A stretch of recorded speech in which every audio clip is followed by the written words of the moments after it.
And a pleasant good evening to you from EastCountySports.com. I'm Ramon Scott with my partner Dave Dickens. And Dave, we're just a bearer of bad news this week. We got some victories to talk about tonight. We kind of clean up the stats from last night and kind of go over what's going on here next week as well. But we did have a couple of games tonight, including the Christian Patriots, a tough loss tonight against the Bishops Knights. You just got off the phone with the Patriots and have the report for us. They were in this game pretty much all the way and had their chances, certainly. They even had an early touchdown, but still, Patriots lose to Bishops. Another tally in the L column for the East County this week. Yeah, and I'm sorry to, just let's get into the bad news. Go ahead, Dave. Hello, Dave. Well, I don't want to. I mean, we got into so many losses, and actually, I think we both picked. Unfortunately, we picked Bishops to win this one. From what I understand, too, the quarterback for Bishops has actually had some interest from San Diego State and other D1 schools. Don't have that exact information. I think there's a reason for that.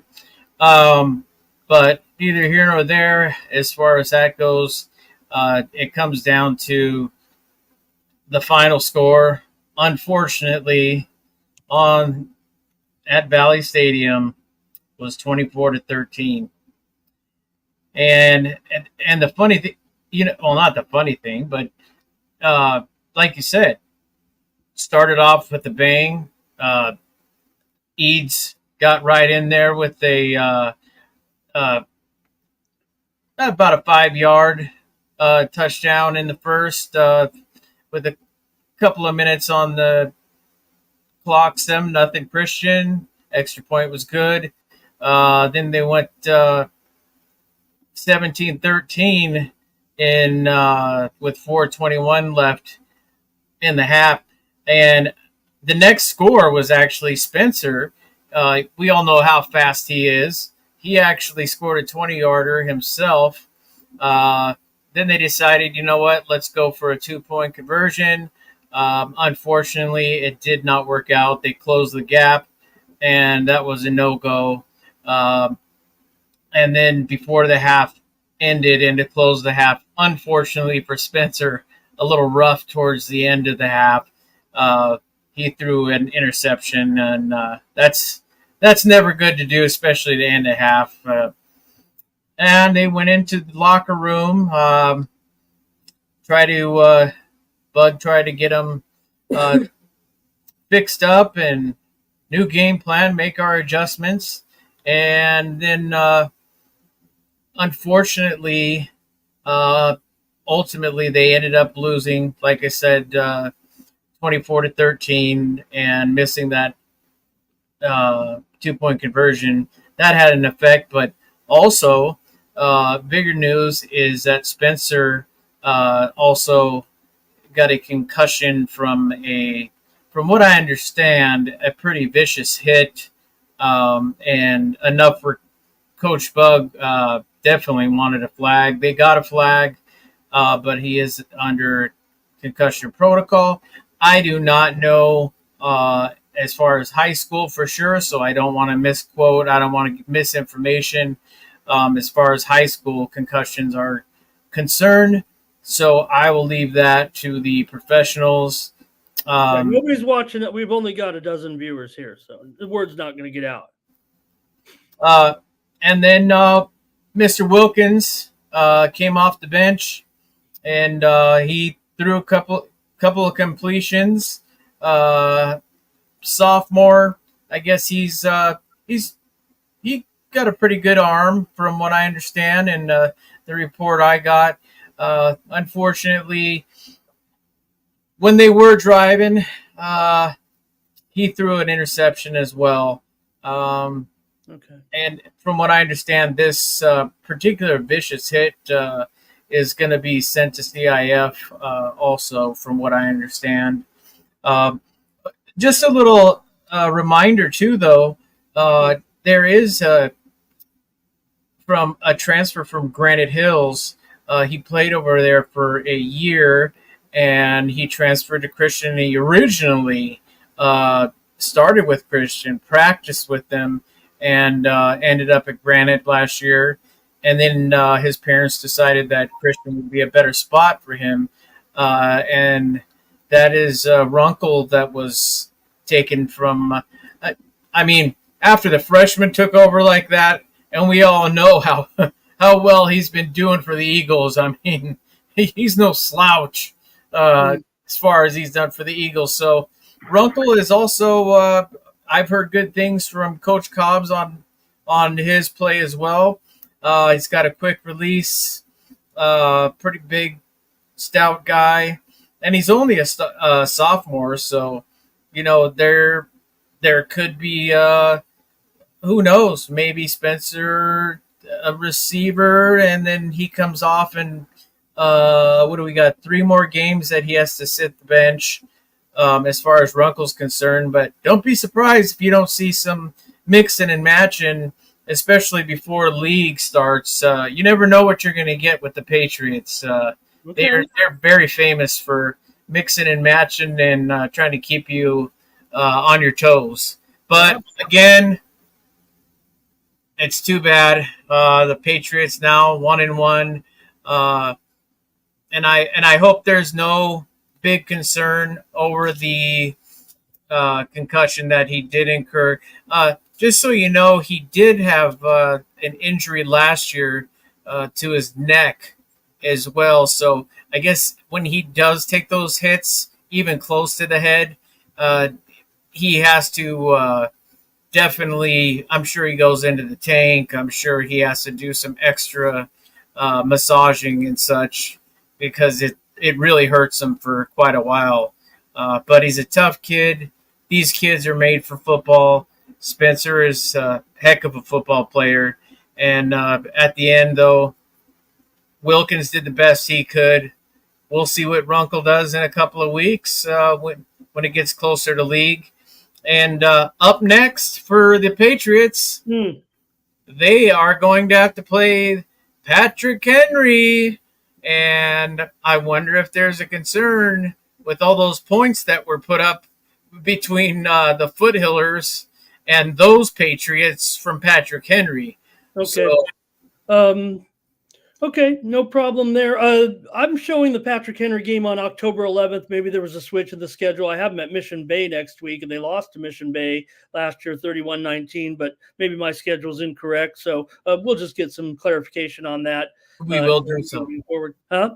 Oh, no, I've got to go with what if they probably told you about their game next week. So I imagine that my schedule's just incorrect. So we'll look into that, and I'll make the appropriate corrections here on the website with the schedule. So Brady, you mentioned, had the touchdown. Spencer also a touchdown as well. So they were in it. It was 17-13 late in the game. Dave, the way you mentioned it.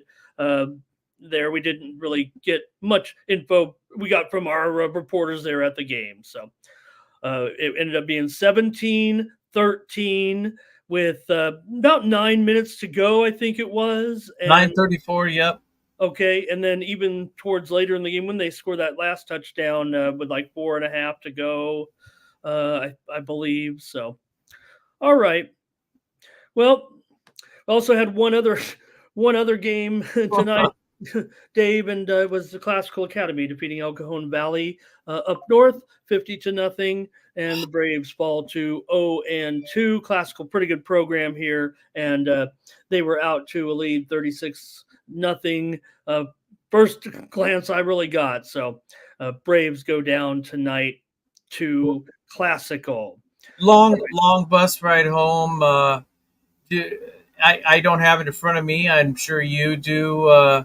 Did they got a little bit of a break coming up this next game, or is there more talent coming up against them again? Oh yeah, no, for sure. Vincent Memorial comes in next week for and looks like pretty tough.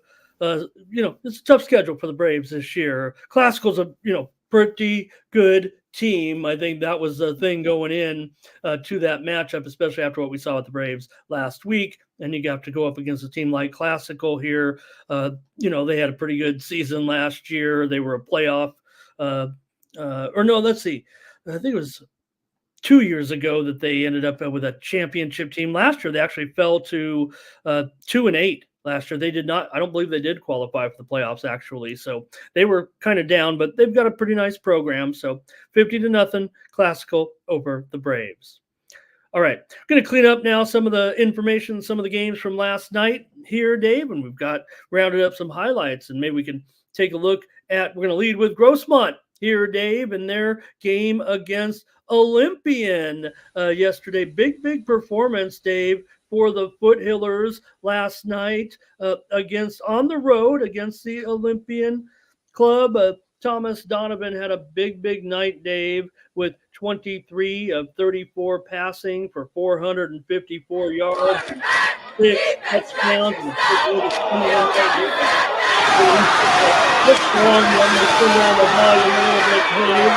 I'm excited. Parker Vanderberg early, 80-yard touchdown from Donovan here. Vanderberg. Is Walker going to be part of this? I just wonder, just a guess. Vanderberg had 8 catches for 227 yards in the game. Here's Tommy Donovan again. He finds Amari Riley with a one-handed catch. We need the replay on that one. I think he grabbed it with one hand there in the back of the end zone. And Grossmont looking good early here against the Eagles. So that was really a good catch. Take a look here also. Sack here, Dave. Look at this one. Big wrap up here. Matthew Rosas records a sack, tackling Olympian back. Olympian did have a couple of touchdowns here to make it kind of close early, but here's your man. Walker takes a little bit short pass and runs down the sideline here for the score. 33 yards from Donovan, and Grossmont extends their lead over the Eagles. Like I said, Eagles did counter a couple of times. They did have 2 scores in this one. Here's a pick, though. Lunging in Kai Jones with an interception here for Grossmont. And then watch this, Dave. More defense here from the Foothillers. A sack attack here. Ryder Robinson and Max Tufugafale with the sack. The juniors combined. I hope Max gets more sacks so I can keep practicing his name. Let me know, Tufugafale family. Hey, look at this one, Dave. Last night on the highlights, right? With Noah busting away there from the would-be tackler and getting into the end zone. Walker again. Touchdown. Yeah, Walker, big performance for Walker. He had 8 catches, 171 yards, and 2 touchdowns. So just a great night for the Foothillers. This is what you need. You need the defense to show up against teams like this. Look, they're on the road here. Here's another touchdown. Vanderberg, his second score of the game. And, let's not take away from that offensive line. Boy, they look like they're holding the fort down. Oh, man. Grossmont led 30-8 at halftime in this one. And there's a third touchdown for Vanderberg, Dave. Oh, man, what a game for Parker and Noah and Donovan there. A little bit more action here. We're going to see, what do we got here? A little pick. Yes, another interception for Grossmont. How about it? Colton Burke with the interception here. So that's what you want to see from Grossmont after giving up those. We knocked them a little bit, Dave, for giving up those back-to-back 70-point games, including last year's championship game and in week 1. So big crowd there on Olympian there. And look, this is going to be another pick, Dave, after the pressure. 42-16 here in the fourth quarter. And this is Parker Belness with an interception, the junior here. And look, for good measure, a couple of touchdowns on the end here for the Foothillers. 2 rushing scores late by Casey Campbell. Apparently that's the correct spelling. Casey, let me know there. And there are the Foothillers after the game. Notice the numbers on the side of the helmets. I don't know if they had that this year. I like that. And we're going to get some post-game here, Dave, from these guys. Let's take a listen to We're going to have post-game interview. Look at this. Grossmont's 56 points equals the most points on the road since 2013 versus Escondido. Let's listen to Coach talk to the team. You said they were going to throw this week, and that was going to be key. Football, man. No such thing as a bad week. People score didn't necessarily reflect the level of play we have. We got a lot of stuff to clean up. Let's attack Monday. It feels fucking great to be in the W. All right. Enjoy this win. Go say hi to your family. Give everyone love. Let's go back and celebrate and fucking T-House. All right.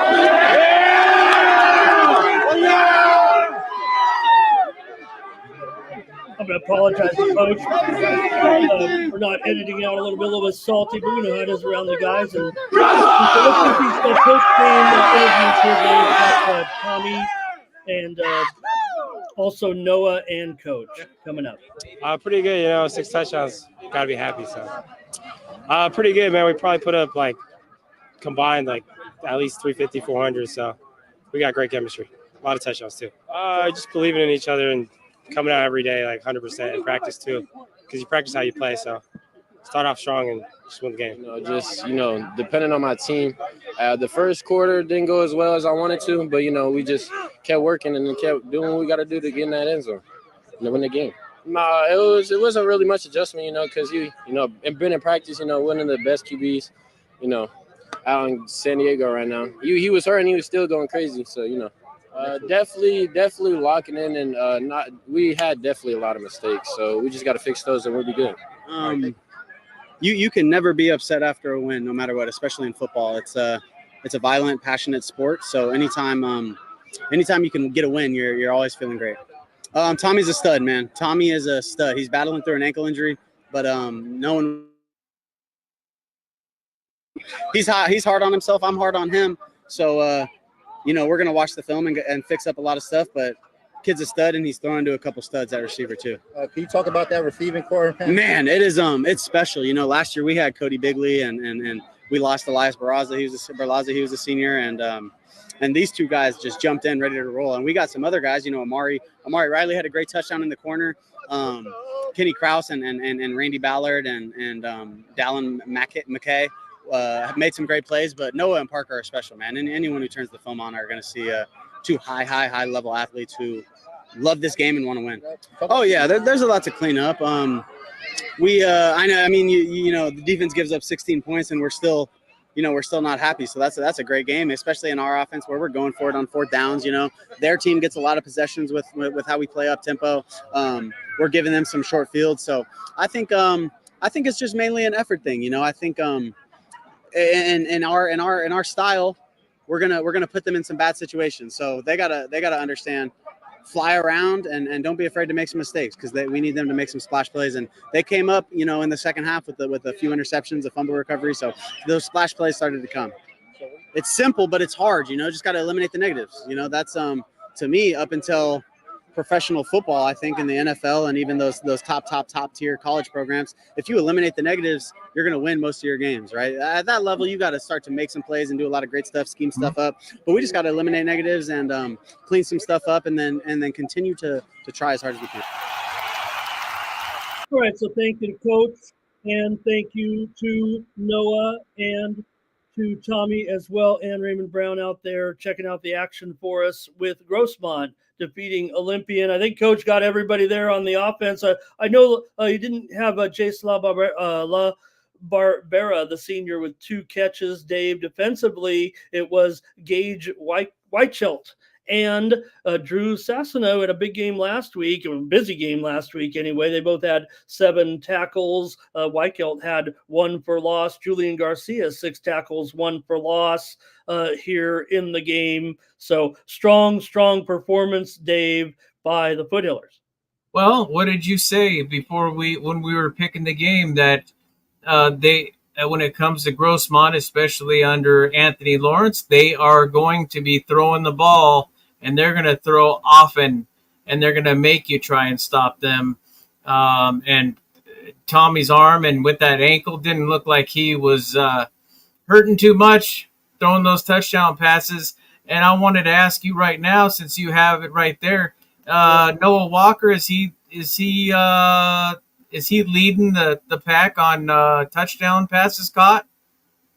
Well, he had 2 in this game. Parker had 3, and then you look back at what they did last week. Are you talking about just East County players, or are you talking about No, I'm talking about the 2 games combined. as far as Grossmont cumulatively? Yeah, because what did he have? 15 receptions last week, and Yeah. he had a few this week. He's got to be right up there. Yeah. Well, the video proved right. I think we just had bad. Maybe coach got confused, but we definitely saw 3 touchdowns on that video from Parker Vanderberg and 2 from Noah in this game. And I think it was the end of the game, but we got it on film, so we saw it right there. And I think Grossmont's opponents don't want to watch the film here at this point, because that's what you're going to get from the Foothillers. What you saw right there, and the defense did a great job. That's what they needed to do, and hopefully that's what they will do when faced against some of these comparable competition guys. Look, we knew it was going to be a tough game last week. You already talked about Patrick Henry a little bit. So, giving up 77 and being able to cut it down to 16. They play Mira Mesa next week, Dave. Well, at Mira Mesa. I can tell you right now, watching El Cap last night and then watching El Capitan the week before, I don't see any reason why they shouldn't go down and just pummel them. Okay, good point. I'm saying 3-4 touchdowns easily. Wow. Okay, I view it as a much tougher game than that, but no doubt. I mean, El Cap beat Mira Mesa 21-14. El Cap was at home, but to me, Mira Mesa's got a pretty strong program. They went 4-7 last year, but it was the year before. Remember that they ended up. They played Granite Hills, remember, in that big game. And, of course, Granite Hills crushed them. That was back in 2022. But, okay, great job by the Foothillers there on Friday night. Grossmont's back. I think they're back in that pretty much picked them up. So I think they're going to be – I think Mira Mesa will have their hands full. I'm not going to do what I did last year. Going to have their hand, yeah, for sure, with that offense. But Grossmont's going to have to be, they're going to have to turn out an effort like they did last night. Mira Mesa is a better team than Olympian, in my opinion. Okay. All right, Dave. Hey, how about it? Your Eagles, Max Turner, 189 yards, 4 touchdowns. Zach Benitez threw for 258 yards and 3 touchdowns. And Granite Hills doubled up Modern Day Catholic 56-28. 4 different receivers had touchdowns, Dave. Brendan Lewis, Kyler Oberg, Lathan Fry, Tristan Diaz. It was a great performance by the Eagles in their game against Modern Day. We know that the Eagles are number 1 in our book, but not necessarily in the ratings. And Lincoln won big over a powerful, well, maybe not so powerful these days, Long Beach Poly last night. But I think they'll probably still remain in the computer rankings here ahead of. I'm not in our poll, but the Eagles led 14-0, Dave, before Modern Day even touched the ball. The opening kickoff, 80 after the opening kickoff, they went 80 yards in 8 plays, and Turner had a 4-yard touchdown run. Benitez was 4 for 4 passing on that drive with 66 yards, and the Eagles led just a couple of minutes into the game. Meanwhile, on the kickoff, it was a little pooch kick, and the ball kind of was spinning on the ground a little bit and was recovered by sophomore Jaden Thomas. 5 plays later, Benitez had another touchdown, this one to Lathan Fry, and just basically 3.5 minutes into the game, Dave, it was 14-0. You watched some of this. Until it got to be a blowout, I think. I think that, and I hope he'll accept it when we will find out next time we do talk to him, because I think we're going to be hitting those Granite Hills buses at least once or twice more, maybe more than that. But next time we talk to Max, turn to the burner, because, man, he turns on those afterburners, and that guy is off to the races. I mean, big dude like that, he definitely mows people down, makes some great cuts, and he's got some serious speed. Uh, I'm sure he still wishes he had his pal Pablo. They still are great friends, from what he has said. Great friends. No, I'm not going to do that.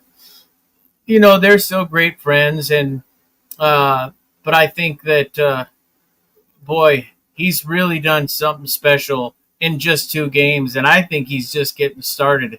I know he's got much more in the tank, and he's going to show us some much more spectacular plays as the season progresses. Gage Spalding is his partner right now, pretty much in the backfield. He had 5 carries for 70 yards, but Max is basically a workhorse back. It feels like right now is his 52-yarder that gave Granite a 21-14 lead, Dave. What happened was Mater Dei actually came back and tied the game. They recorded an interception of Benitez for a 94-yarder, which tied the score with just 3 minutes and change to go in the first quarter. But Turner had the 52-yarder. Still, they came right back, and it was 21-21 at the end of the first quarter. Purvis had a pretty big night. He looked pretty good for Mater Dei. Purvis, he also had a touchdown pass on the opening drive. He had 2 touchdowns, 19 for 31 passing. But Granite Hills dominated at that point. They scored 3 touchdowns in the second quarter to take a 42-21 halftime lead. I got to say, I kind of lost interest trying to find what else was going on with the rest of our teams because it wasn't going that well. Turner got his second touchdown of the half on a 2-yard run. Fry also threw for a touchdown pass to Kyler Oberg, Dave, in the game. Fry took a lateral and passed to Oberg for a 35-20 lead. Benitez also hit Lewis in the first half. So they worked a little gadget play in there. And next week, the Eagles will take on Gilbert High School of Arizona. That game will be played, I may have reported that it was at Granite Hills, but this is part of the Honor Bowl, and that one will be played at Cathedral Catholic at 4 p.m.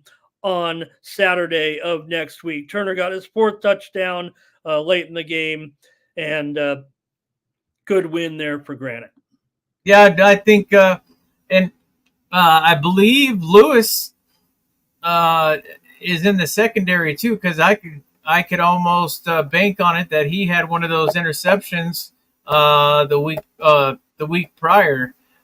So Lewis is doing some serious things for the Eagles too. I mean, let's just face it, the whole team is. And Coach Cobb said they really, and you can look at the scoreboard, I think they scored 1 time in the second half. And he said the defense really locked in and they weren't allowing anything. And if you watch some of it in the second half, I mean, they were making some pretty good hits. They were wrapping them up, and they were getting 2 and 3 yards here and there, but no big plays in the second half for Mater Dei so much. So Granite Hills, as far as I'm concerned, should still hold that number 1 spot. And somebody, it sounds like, is trying to put Lincoln in front. Well, they might still, I mean, it's not like they were going down at all. It's just that, it just seems like it's computer ratings. So I don't know what we could do about it other than change the formula. I just think, I'm sure it's because of this. Eventually, no matter who the final 4 are. I'm sure it's also based on the points that they get for who they play and who the Hornets had to play, and then who Granite Hills played, and there you go. That's from what I understand, anyhow. But those computers are not my friends. I like when we pick much better. Moving on, sir. Guys like you back a long time ago, Dave. We do things, with algorithms, I guess, and I don't know. Right. I just know that my Eagles are up there, and they're going to be up there for a while. All right.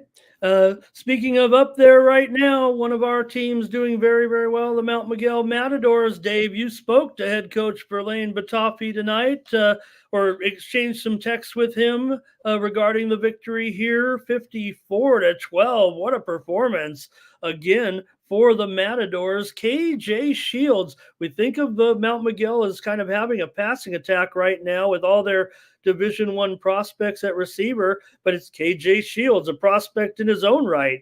He rushed for 3 touchdowns of 65, 57, and a measly 1 yard. He rushed for nearly 200 yards on just 7 carries and just happened to throw in a 90-yard kickoff return. I saw it as 87 yards. Actually, I'm reading the news report, but I watched the highlight of that one. It was an 87-yarder. No disrespect to KJ. He made a great play on it because the ball was right near the edge of the sideline at about the 13-yard line. And boy, he almost stepped out, took off running, and was gone. Zane Rodier scored touchdowns of 4 and 2 yards. AJ Logan had a 5-yard reception as well. It was all Mount Miguel for the most part, Dave, in this one. Yeah, and you got to appreciate Coach Verlaine as, he basically said, we want to wait until league. They're not playing up to their standards yet. Wow. You're beating teams like that.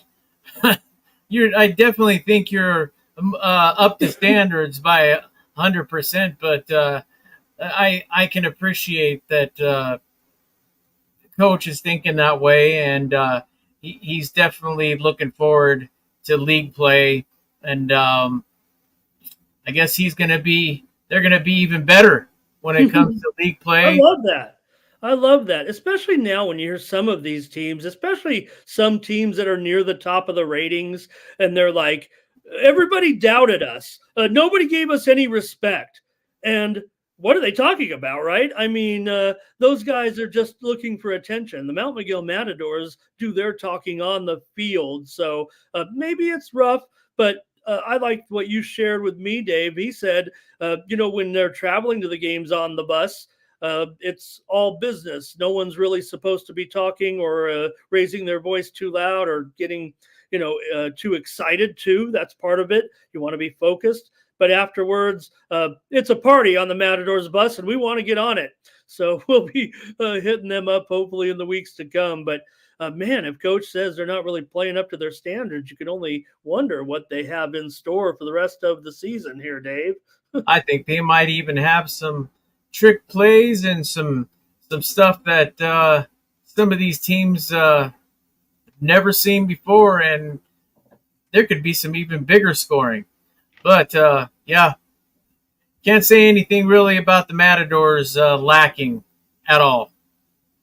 Great job by the Matadors in that one. Okay, we do have, Dave, another victory to talk about here in this one with Valhalla beating Mar Vista and a 50 burger for Valhalla. Congratulations to the Norsemen after losing to Classical 28-0. So you can kind of compare there, Dave, right? Because El Cajon Valley got beat there tonight on the road. Now Valhalla lost 28-0 at home to Classical Academy. The Braves were on the road against Classical 50-0. I'll bring it to their attention because those teams will meet later in the season in a game that they'll both be looking to win, like a comparable opponent East County game of Valhalla and El Cajon Valley later in the season. But in this one, it's more just congratulations for the 50 burger.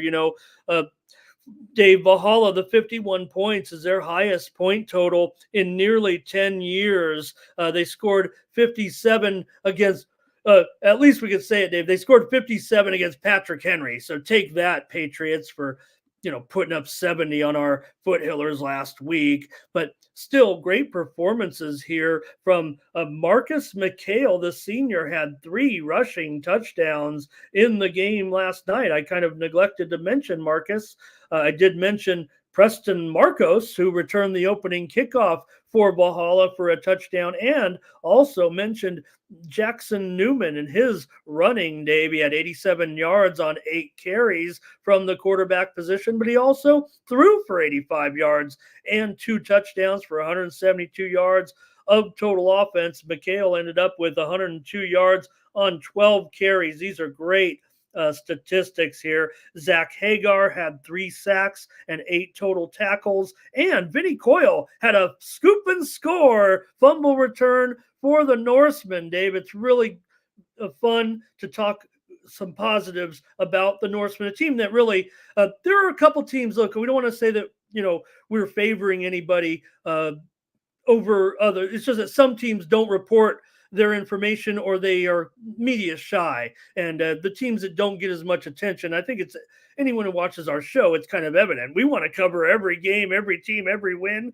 and every defeat, but we just don't have the cooperation from some of the teams. I did reach out to Coach Cherry, and he did give me the lowdown on the game and the great performance. So thank you, Coach, and we'd love to hook up with some of their players, certainly, if this is the way it's going to be.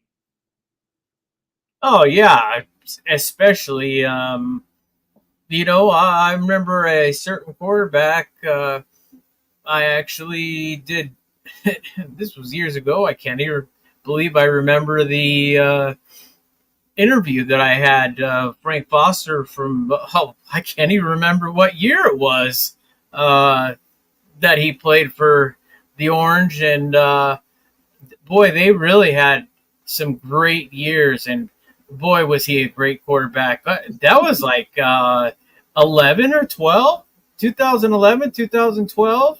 Oh, my gosh. I don't know. I just know he went on. I got to talk to him on the phone, and he was a great interview. I think we talked for an hour. He was great guy, great quarterback, great teammate. Oh, it was awesome to talk to that guy. Great story. Because he pretty much he wrote it for me over the phone. But hopefully we want to hear from you, Valhalla, in the future, whether it be Ramon or myself, giving you a holler and or a text and get your information and get you the recognition that you are deserving. And Pete, Dave, of course, talking about Pete Thomas, great Valhalla quarterback. He went on to play at Colorado State, NC State, and Louisiana Monroe. Went to 3 different schools. Currently, I believe I think he's with the Cincinnati Bearcats. Currently, he was with Louisville for a couple of years. So he also played arena football. Pete Thomas, Valhalla quarterbacking legend, certainly is who Dave's referring to. All right, we'll hopefully catch up with the Norsemen here later this season. If they're going to be winning games like this, it's going to be tough to ignore, but I really feel great about them putting up. Sorry for Mar Vista. They did get 21 in this one. They did, but it was really much all Valhalla. Valhalla this week will take on another game down there. Dave, they're going to play, listen to this, they're going to played Mar Vista. You've been there plenty of times. Then they're going to play at San Ysidro next week. Those 2 teams already played a wild game. I believe 2 years ago, the last one they were down there. No, it was last year, 41-7. Valhalla crushed them. But if I remember correctly, there was a bizarre fumble or something early in the game, and they took a lead there. But they beat them last year at San Ysidro 41-7. They're going to play there again next week. And then the week after that, they're going to play at San Diego Southwest. So they're going, southwest for 3 straight weeks. That's tough, even on the high school kids, but interesting schedule. You do what you can, but those are going to be winnable games. Boy, and a quick story. I think the last time that I was down at Mar Vista, you remember they were locked in with Santana. It was a regular every year meeting.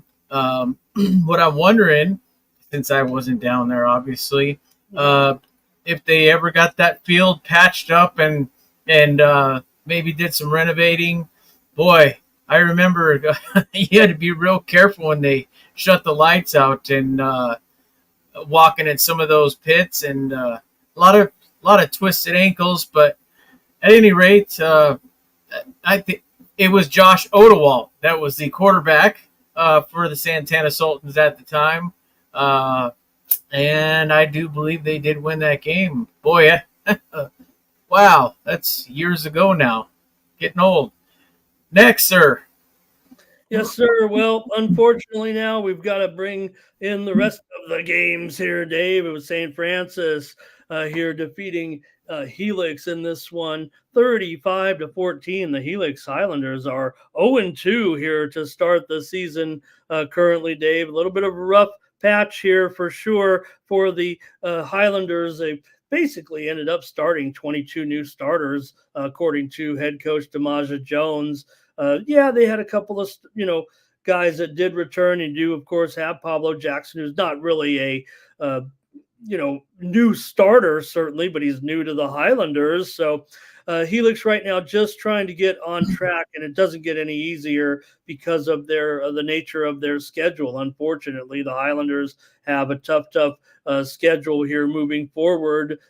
Basically the same schedule they put up every year right now. So Helix will have their work cut out for them here for the rest of the season. They're a program that certainly will improve. They've been through a rough patch before 3 years ago when they had a young team, and they were able to, work it out a little bit and get the team in the right direction, as they always do with the Highlanders. But it does feel like that's where they stand right now. They've got to kind of just rebuild, something Highlanders necessarily aren't used to, but they always have enough talent. They play Saints. They play at Saints next week. So Saints are in the most interesting thing about next week's game against the Saints is that these two teams are pretty much in exactly the same boat right now. The Saints maybe even a little bit behind as far as the age of their players, but completely revamped teams, both Helix and the Saints. So Helix, Harlem Harris had a touchdown reception in that one. I believe Jerome Stevens was said to be the quarterback that came in that game. He might have come in to take over at quarterback. Helix eventually cut the lead to 28-14 and lost 35-14 to the Invaders from the southern section. Are you saying that the quarterback came up for St. Francis, or are you saying Lester was pulled out for Yeah, Helix? Jerome Stevens of the Highlanders came into the game and threw a touchdown pass to Harlem Harris in the game. I don't have the report, however, of the Highlanders' second touchdown, so I'll try to get that here. We'll probably get the stats from them here. So do we know if there was a possible injury, or it was just time to put some new blood in there and see how the next quarterback up worked with this younger team and see if he could turn things around? No, I'm afraid, Dave. I did tune out of that game as well. I figured the Highlanders were, they were pretty much down 28-7. I was looking at some other closer games. So, but it's your Scotties. It's your Scotties, your Highlanders, man. I've got 14 teams to cover here, Dave, and I've only got 8 computers. So not every team has cameras at the game. So some of the games I don't get to see. So, but if, as long as those cameras are working, Helix camera works pretty good. So I was able to watch it, but by that time there was a couple other closer finishes that I kind of zeroed in on there. So we'll get the other touchdown, I would think, here soon enough. All right, here's Madison, Dave. They defeated Steel Canyon 35-21 on Friday night. So the Cougars get the loss here. They were in this one here for the most part. Madison here also improves to 1-1. Dave, for the Cougars here. Let's see. I think we might have some additional stats on them. Let me track it down here real quick. I was scrambling here to get on the air with you and make sure we have it. Gavin Kaha threw for 243 yards, had touchdown passes of 7 yards to Noah Diarcos and a 73-yarder to Austin Haish. And the other score was Kaha on a touchdown run. So Steel Canyon, Ryan Jackson, the coach's other son, Will, he had a big game here. Touchdown receptions of 11, 28, and 12 yards from Isaac Diaz, who threw for over 200 yards and had 4 touchdowns. Well, Ramon, I got to say, I mean, they haven't been, as far as Madison, they haven't been really had a bad team, and I don't know how long. They've always been right up there, and typically making the postseason. They've come down to the East County, not so much to play Steel Canyon, but as I had mentioned before, played Granite Hills a handful of times, and it seems to me they came out on the winning end a little too many times for my liking. But I think that Madison team is for real. And I did, when I tuned in towards the end, I did see Steel Canyon unfortunately coughed up the football and gave Madison great field position. And I believe they did score on that play as well. So maybe it's just a matter of cleaning up some of those turnovers and getting back on track. I mean, they had a great game the week before, but I mean, you got to also take your hat off to Madison. They are a great team defensively. They got a great offense, and I think they're going to win a lot of ball games, and you're going to see them in the playoffs for a while. Yeah, it was a typical kind of defensive game early on. It ended up being 16-8 at halftime. Jackson and Wafer of the Warhawks scored touchdowns, and they had that 16-8 halftime lead. So you're right, Dave. There was a fumble on the ensuing kickoff that you might have seen there. There was also a scoop, or was it the scoop and score? I think you might have seen the Warhawks scored on as well. So just some mistakes for the Cougars in that game. And we're talking about a game that, 35-21, that's going to prove to be a big factor. So eventually they led 35-8 before the Cougars would mount a little bit of a rally. But again, 16-8 at halftime, but key mistakes there, turning the ball over, one resulting in a touchdown. And then I believe it was the opening kickoff of the second half was a fumble and a recovery. So Madison gets that win. Marcelo Olivieri had a decent performance here as well, with a couple of receptions, 4 receptions in the game. And also John Weaver rushed for 97 yards in that one. All right. Next up, it was the Scripps Ranch Falcons defeating El Capitan here 20-7 here in this one. El Capitan, they could only get 97 yards through the air in this one. And Scripps Ranch ended up doing a pretty nice job defensively. Aiden Benegas had a touchdown pass from Brant Barker. At least that's the way I had it. You might have reported a different receiver last night, so I'll go back and check that out. That might have been the case. Like I said, on NFHS, I was trying to get the announcer, but unfortunately you can't do the rewind like you can with the Granite Hills special broadcast. And I thought I heard a different name as I gave to you. Okay. It was you. Okay. I'm just going off the report here. So at any rate, it was that went out for quite a while, actually, because I thought once El Capitan scored that touchdown, I actually thought they were kind of back in the game there at that point. Defense was very, very good, I thought, for El Capitan. You had Aaron Dollar. 16 total tackles for Altamirano. Tyler Easley, 11 tackles. They did a very good job in this one. Marlon Ames had a quarterback sack, and Easley also had a fumble recovery for El Capitan. It was the first time they'd ever faced Scripps Ranch, correcting what I had said earlier about an earlier meeting when I actually saw them play Rancho Buena Vista.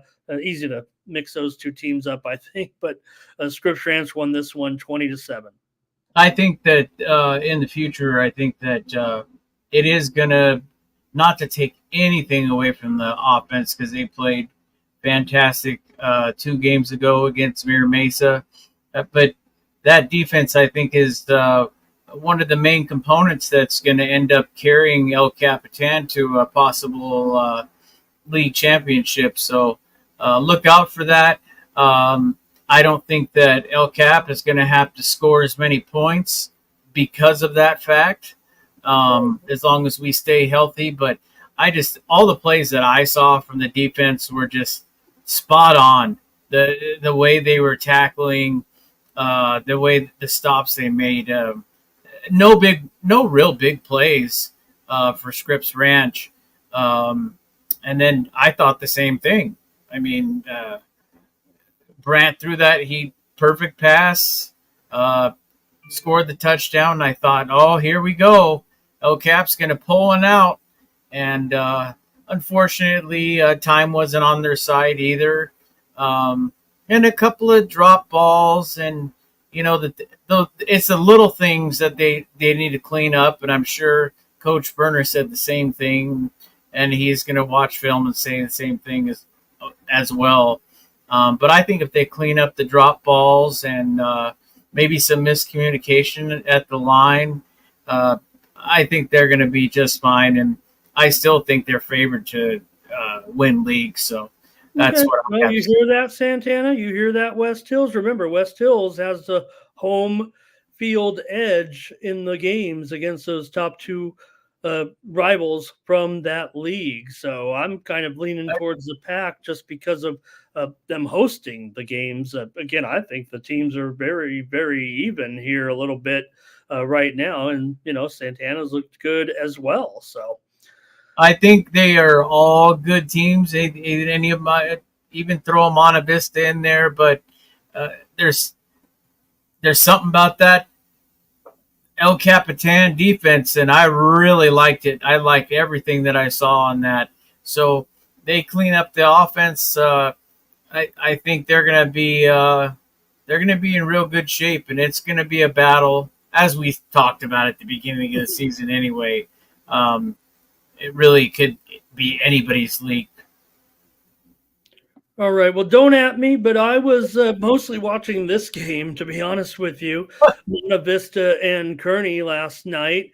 This was the one that kind of caught my attention and had my focus by the time all these other games were blowouts, because the Monarchs rallied from 3 touchdowns down to leap back into the lead even late there. But the clock kind of ran out on them, and Kearney had scored late with about 3:40-ish to go to take a 41-35 lead.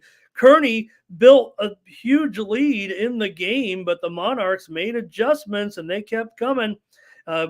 Comets have won 3 straight in the series now, but for Monta Vista, Alex Villanueva had 29 carries for 259 yards and 4 touchdowns, and quarterback Dayan Bean had 5 for 7 for 115 yards. That's a pretty good number, actually, for the run-heavy Monarchs. Been quite a while, certainly, since they've had a passing game, I think, like that. So Monarchs definitely came all the way back, took the lead, but Kearney got the final touchdown there in the 4th quarter. This was the game of the night, I think, at least for the games that we fell on the short side. So nothing from our friend Kasim in this one, Mr. Conley? I only have a few details on this game, Dave, actually. Okay. We don't have full statistics from the Monarchs. Okay. I'll try and get a hold of, for both of us, try to get a hold of Kasim, and maybe he has a couple more details as well. Great job, Monarchs. I'm sorry they lost that game. If they were at home, they probably would have won.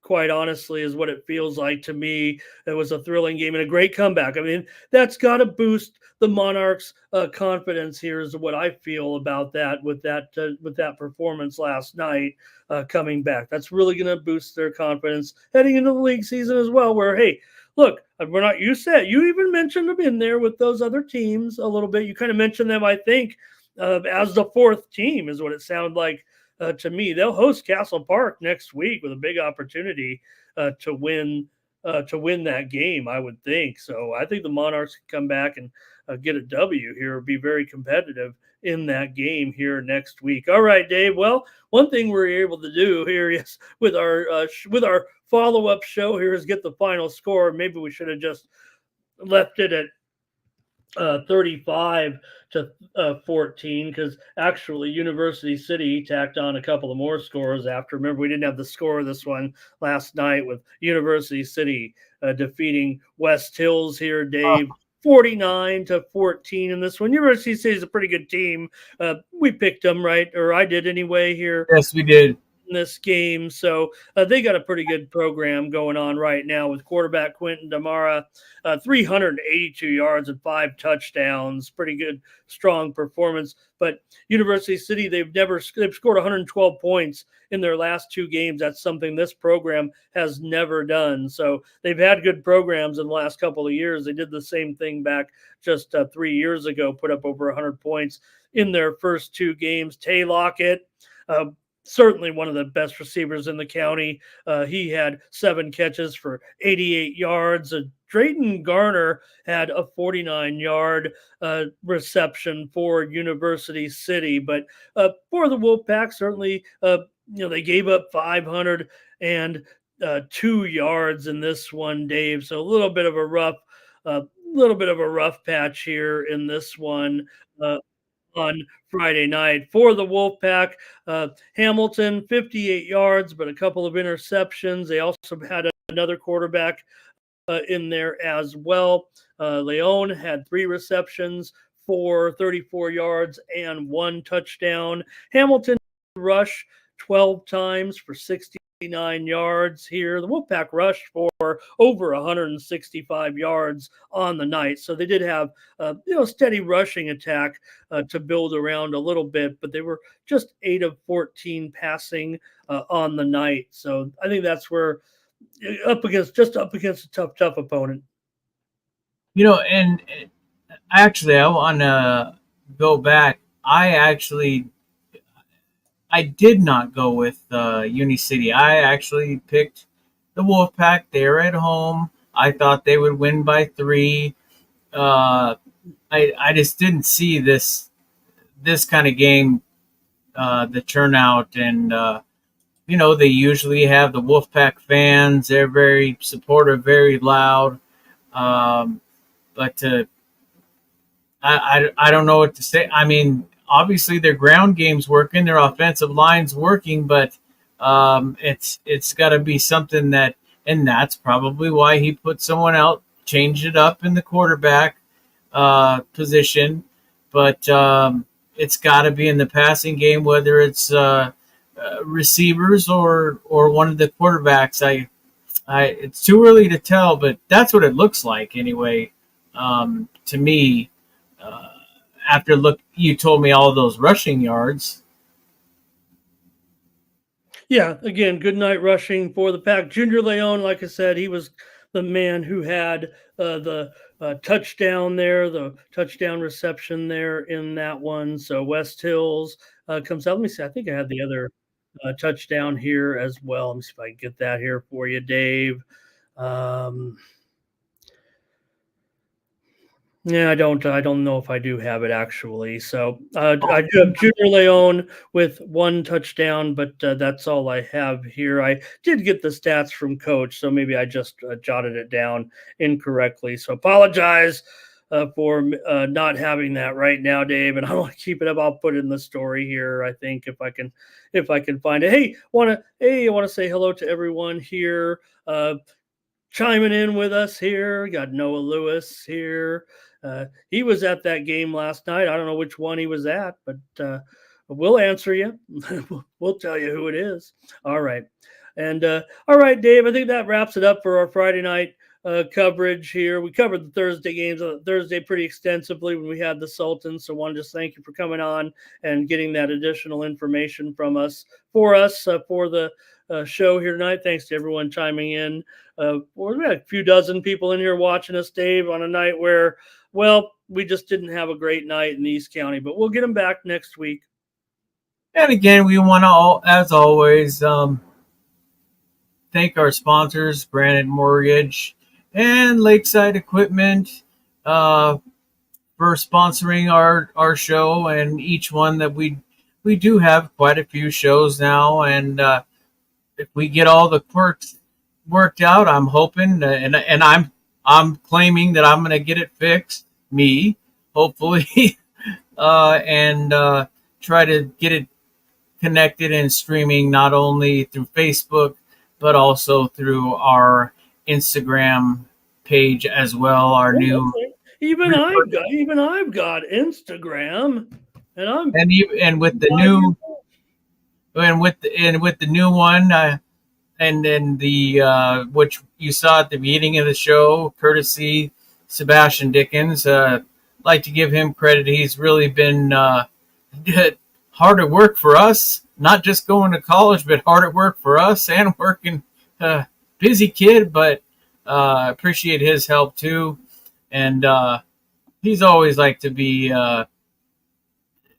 some part of the show. I mean, even Ramon, a couple years back, had a shot. I still have it, I think, in photo form, digital photo, and it's of Sebastian and myself when he was a lot younger. I didn't even know Ramon was at the game. It was around the time my dad, Bill Dickens, had just passed, and they did a nice public address and a moment of silence. It was fantastic. And then Ramon added the picture. I mean, you can't ask for more. Just sharing a really cool memory of what East County sports is, why I can't stay away. There's things like that keep you rolling. So hopefully we'll have some IGTV, hopefully, to go along with our. We're getting there. We're getting the bus. I think Ramon wanted to call it "We're on the bus with," and then a couple of dots after that, because you never know which one of you are going to get the link sent to you, and we're hoping to hear from you. And pay attention to your phones if you would, and anybody out there at those games too. We always would love if you have any photos you're taking with your phone, any video clips. Please, by all means, send them in to us, and send them to the web page. Send them to our Facebook page in particular, and we'd love to have anything you've got. We will put it up, and if we need to do some editing, we'll do the editing. But that's about wraps it up, I think, for this evening. I hope we're not going to have the amount of losses in the East County that we did of the second week of the season, but we got plenty more on the calendar. And for Ramon Scott, I'm Dave Dickens. Thank you for joining us tonight.